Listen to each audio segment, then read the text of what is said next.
A ordem estava dada. No dia 20 de novembro de 1970, 6 navios da Armada Portuguesa levantam ferro. 2 lanchas de desembarque grandes e 4 lanchas de fiscalização rumam em direção à capital da República da Guiné.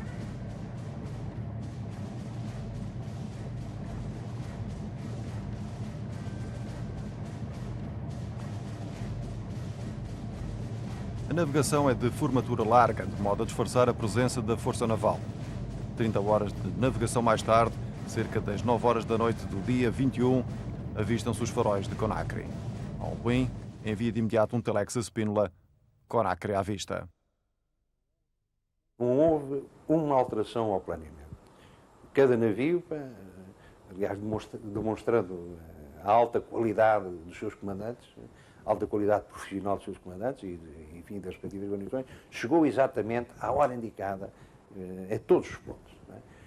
E, num determinado momento, eu dou a ordem de desembarque e de ataque.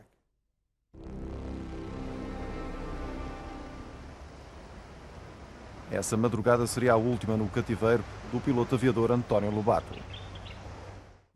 Isto deviam ser 2, 3 da manhã, talvez. Estava a dormir.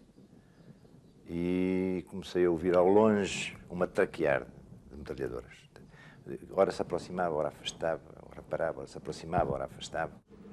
O agora Major era o mais antigo prisioneiro português do PAIGC. Na altura da Operação Mar Verde, estava no cativeiro havia já 7 anos. Aux environs de 1h du matin. Por volta da 1 da manhã, a cidade foi tomada de assalto com tiros de canhão e não percebíamos o que estava a acontecer. Quelque temps après, pouco tempo depois, a luz foi cortada e comecei a ouvir alguns tiros. Um dos grupos que desembarcou da montante foi cortar a luz da central elétrica e, de facto, num determinado momento, não posso precisar as horas, mas a gente pode ver nos relatórios, não é? A cidade estava toda iluminada e ficou completamente às escuras, ficou em blackout. O domínio do mar foi assegurado pela equipa comandada pelo então tenente Alberto Romberdão de Brito, que de uma maneira excepcional conduziu os seus homens e neutralizou as sete vedetas que estavam no porto, as 7 lanchas de torpedeiros, os tais navios que faziam os 45 nós.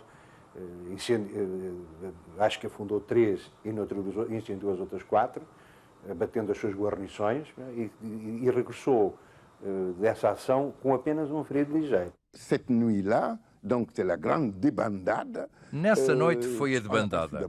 Primeiro não sabíamos quem eram os agressores e, por fim, descobrimos que os atacantes falavam português. O presidente Sékou Touré partiu logo da presidência? Não, só partiu quando ficou estabelecido que eram agressores vindos do exterior e que tinham ocupado alguns pontos estratégicos da capital.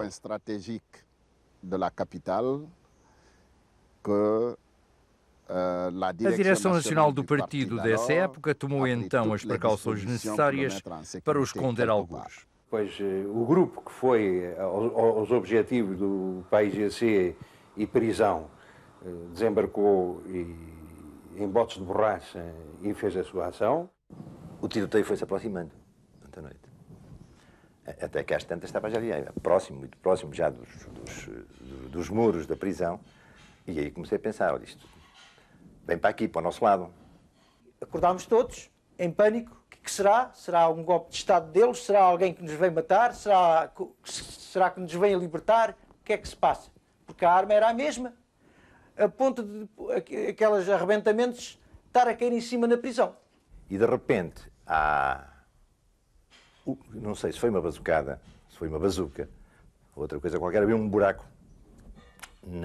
Aqui tinha uma janela condenada, essa sala. E deitou essa janela dentro, abriu um grande buraco na parede onde eu estava. E, ao mesmo tempo, ouvi uma voz gritar, isto devia ser para aí 3h30 da manhã já, ou coisa assim. Uma voz gritar, Lobato. Não sei porquê, estas coisas que acho que não se explicam, sentem-se. Fiquei plenamente convicto naquele instante, sem raciocinar, nem coisa nenhuma, só por sentir que era gente nossa. Também não sei como, mas como uma bala saí pelo buraco fora e encontrei-me no meio dos nossos.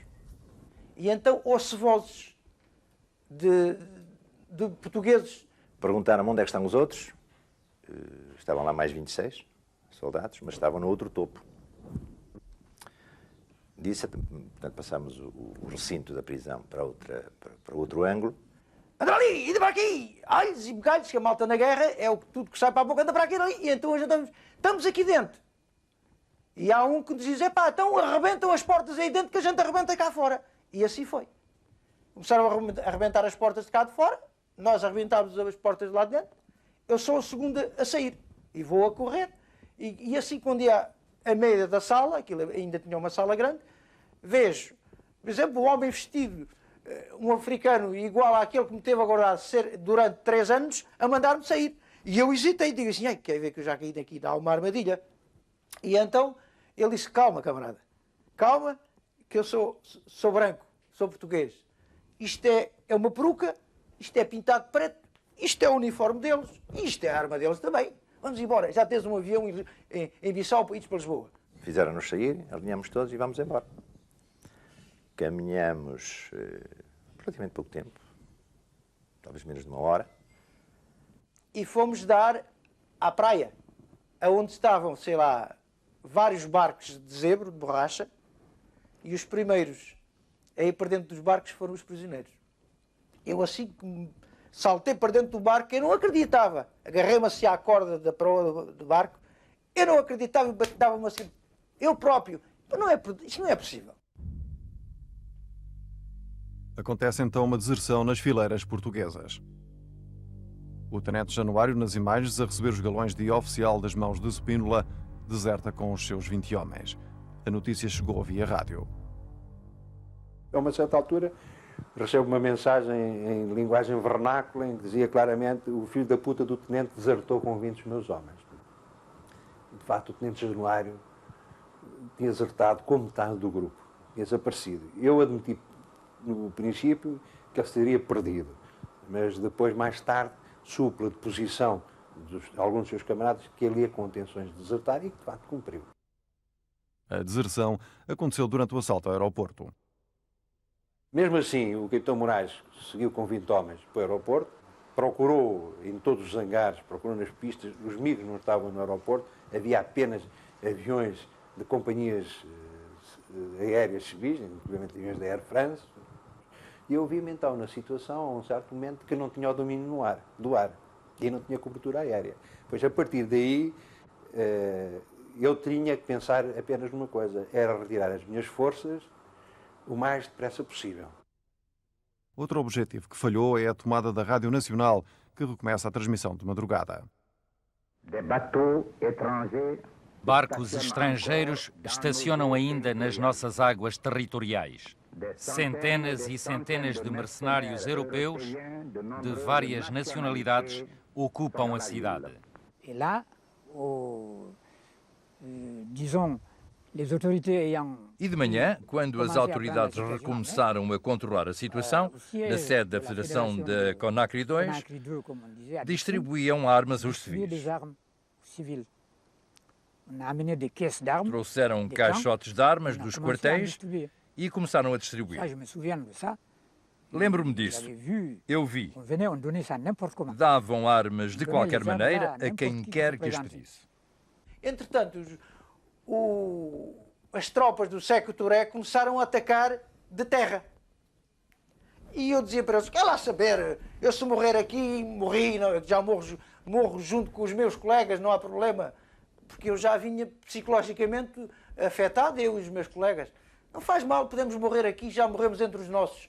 Aquilo que nós tínhamos passado e penado numa prisão, não é? E então andámos em cerca de 2, 3 milhas, ao escuro, e então vi uns barcos de guerra tal e qual, como estão aqui da minha linda terra, aqui em Sesimbra, às vezes, os barcos de guerra.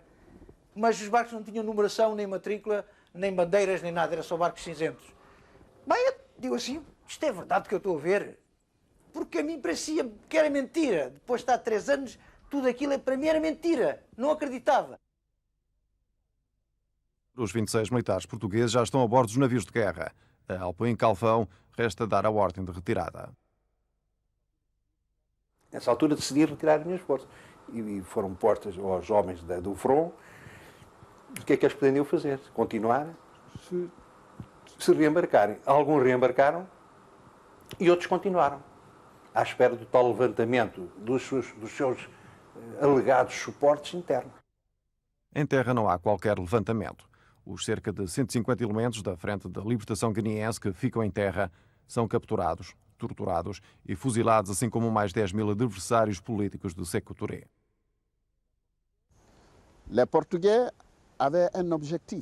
Os portugueses tinham um objetivo, diria mesmo legítimo. Era recuperar os seus filhos. E eu não quero mal aos portugueses por causa disso. O que lamento é o facto do Partido de Estado de Sékou Touré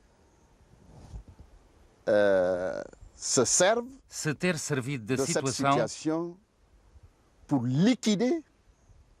para liquidar os pais fundadores da Guiné. É disso que tem pena. O tenente Januário fala na Rádio Nacional, diz que apoia o PAIGC e que pretende juntar-se às suas fileiras. É condenado à morte e degolado com os 20 homens que o acompanharam na deserção. Quando regressam a Bissau, todos os militares portugueses são obrigados a assinar um documento onde se comprometem a nunca falar desta operação. Em nome da democracia, deviam ser cortadas todas as amarras com o dia 22 de novembro de 1970. O mesmo acontece com os prisioneiros quando chegam a Lisboa. São levados para o Forte Catalazete em Carcavelos e afastados das famílias. O tempo suficiente para o regime salvar as aparências. Tanto quanto é possível recordar, nós entramos no aeroporto de Lisboa, num autocarro militar, que deu imensas voltas, não sei se para despistar alguém que possivelmente nos seguisse ou não, mas que deve ter levado seguramente hora e meia ou mais a chegar do aeroporto aqui, ao Forte Catalazete. À chegada entramos nesta porta, se bem me lembro, e à esquerda existe uma ala com câmaras sobrepostas, tipo tarimbas militares, que serviram de alojamento para os 26 prisioneiros durante 8 dias. As janelas foram todas fechadas e trancadas para que não houvesse qualquer possibilidade de contacto com ninguém. Sékou Touré apresenta queixa no Conselho de Segurança das Nações Unidas contra a invasão portuguesa. O presidente Nixon diz claramente na mensagem que mandou ao presidente Sékou Touré, e cito: "Em nome do meu governo e do povo americano, quero dizer-lhe a minha simpatia por si, pelo governo e pelo povo da República da Guiné neste momento difícil. Aproveito a oportunidade para lhe renovar a minha garantia de que os Estados Unidos se opõem a qualquer violação da soberania guineense, bem como qualquer interferência nos assuntos internos da Guiné."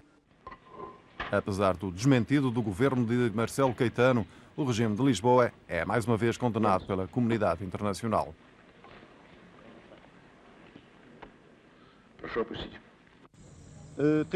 Em Bissau, os homens da Frente Nacional da Libertação que regressaram de Conakry são entrevistados e contam uma história diferente. Da República da Guiné, de 42 anos, que há pouco se apresentou na fronteira da Guiné Portuguesa, juntamente com outros elementos vindos da República da Guiné, e pediu asilo político. Vamos fazer-lhe algumas perguntas. Sargento Acoy, quais foram as razões que o levaram a participar no golpe de Estado de 20 de novembro em Conakry? Ce qui m'a amené à participer au coup d'État. Participei no golpe porque sou filho de um pai e de uma mãe guineenses. E desde 1958, à altura da independência, o Sr. Sékou Touré traiu o povo guineense e instalou-se como um ditador na República da Guiné. Se lhe voltassem a dar uma ordem deste género, voltava a fazer uma operação desta natureza? em condições semelhantes e para os mesmos objetivos, ainda hoje aos 60 anos era capaz de fazer. Voltava ao combate. Voltava ao combate.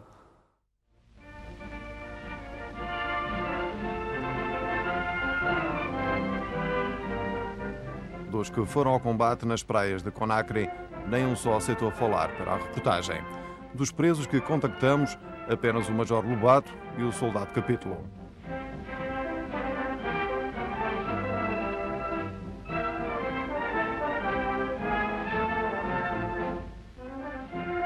Quanto aos comandos africanos da Guiné, e que o governo português mandou depor as armas em 1974, soube-se da sua sorte exatamente 10 anos depois da Operação Mar Verde, na altura do golpe de Estado do general Neno Vieira. É morrer para a causa da liberdade dessa pátria ali. Essa pátria africana, para a liberdade de um povo. Esse povo tem direito à liberdade. Por isso, 14 de novembro, ainda fica na história de Guiné-Bissau.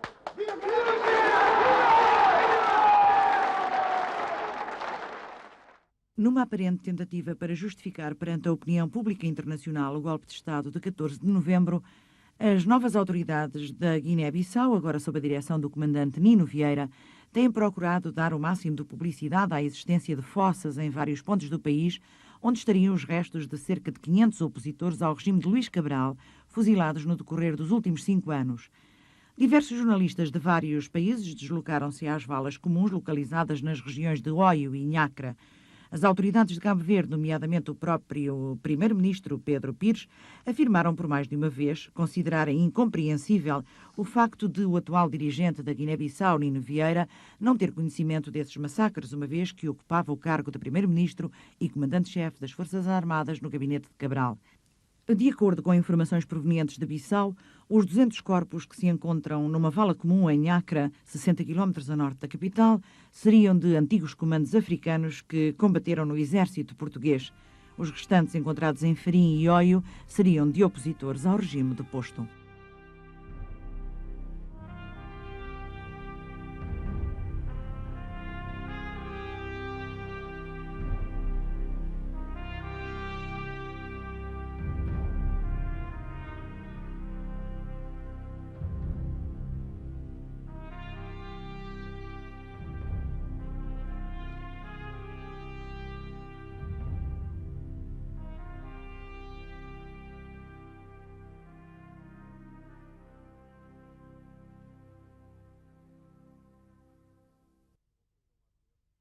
A Operação Mar Verde não foi até hoje reconhecida pelo governo de Portugal.